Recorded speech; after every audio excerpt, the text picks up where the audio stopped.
At this time, you should have completed all video lectures and read all course materials for the first operation. We are now moving on to the second operation, integrating tarot and astrology. Whereas the first operation was about calibrating the parameters of divination with the entire universe as created by divinity, mimicking creation theory, the second operation will be about calibrating the parameters of your divination to our solar system, and in particular, the geocentric model, narrowing it down toward where you are right now, this moment, this date, time, and location, your longitude and latitude. The second operation is about the space you occupy. After collecting all the cards and shuffling the deck, you'll be distributing the cards into 12 piles. There is a discrepancy here in terms of the formation of those 12 piles.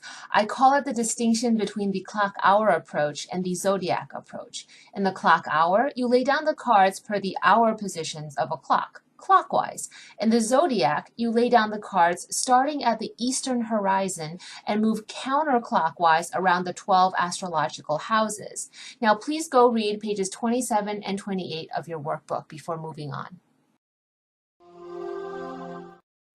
Now it is your turn to try the second operation. For the purpose of our lecture, we'll be adopting the zodiac approach, but of course, later you'll use whatever resonates with you. Pull out the 12 houses diagram from your quick reference sheets and use it to guide your tarot spread. Of course, you won't be using this piece of paper in actual trials of the OOTK. This is for practice right now, especially if you've never done this before. But do notice how much neater my card piles are when I do use the page reference.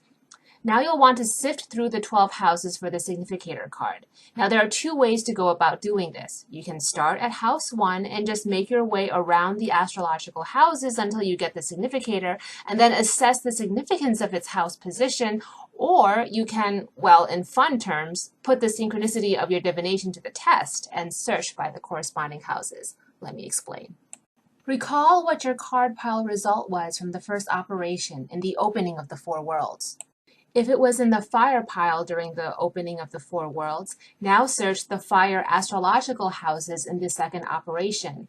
That would be houses 1, 5, and 9. All the reference materials you need are in your study guides. If during the first operation your significator card was in the air pile, now search the air houses. That would be astrological houses 3, 7, and 11. A first operation significator in the water pile might prompt you to start the second operation search with houses 4, 8, and 12, the water houses. Likewise, if the significator appeared in the earth pile, now search the earth houses 2, 6, and 10. The principle behind this search procedure is elemental dignities. Then, if it isn't in any of those shared elemental houses, continue using elemental dignities and try the elemental houses that empower the elemental card. A fire pile from the first operation would be empowered by the air astrological houses, or houses 3, 7, and 11, so try those out. If the empowered elemental houses don't work, then try the oppositional houses, the elements in conflict. If the first operation result was fire, then the oppositional house would be water. If that still does not yield the significator card, then examine the neutral houses. If the first operation result was fire, the neutral house would be earth, houses 2, 6, and 10. These instructions are provided for you on page 30.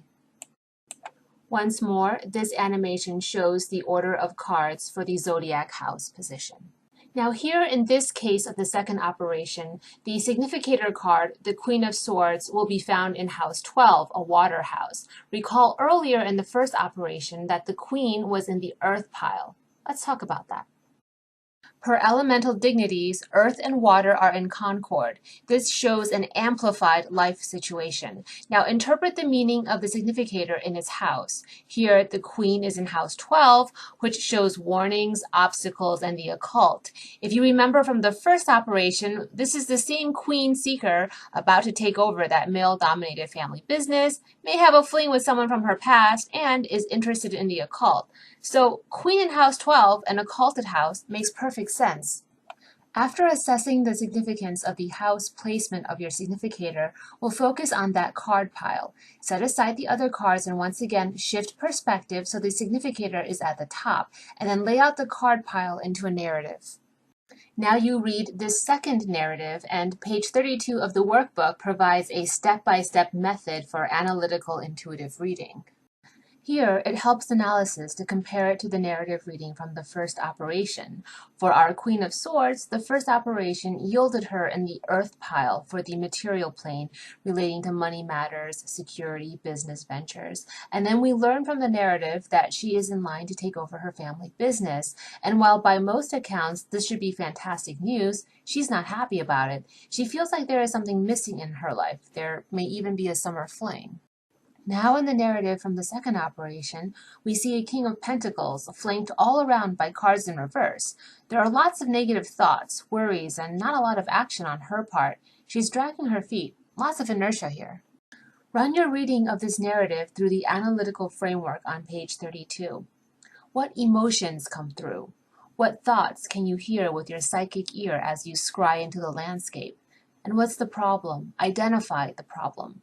Then use visionary projection to search the superconsciousness for a solution. For example, notice the red figure in the Eight of Cups. Through vision, follow him up that mountain.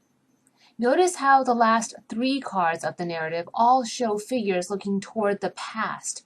Recall the Six of Cups from the first operation narrative about nostalgia and the past merging with the present and future.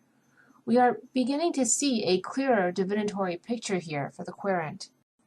Next is card pairing. This is the same card pairing procedure you performed in the first operation. First card with the last, second card with the second to last, and so on.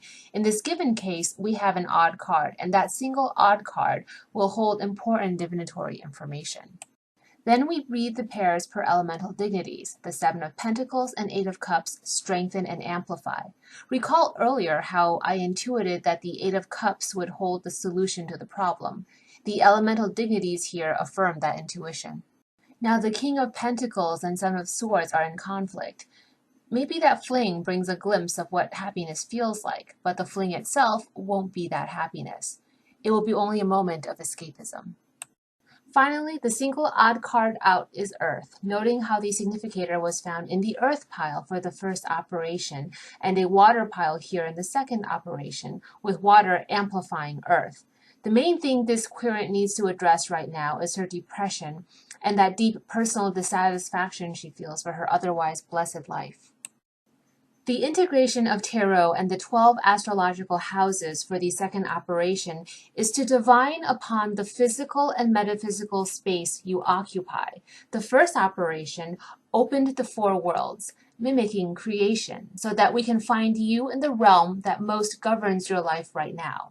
Then that realm must be superimposed over the actual physical space that governs your life. It's like layering two different maps, one over the other, so you can cross-reference one with the other, so you can pinpoint a specific location. From here, we'll go into the third operation, also integrating astrology, but in a way that addresses time. The second and the third operations together are about space-time.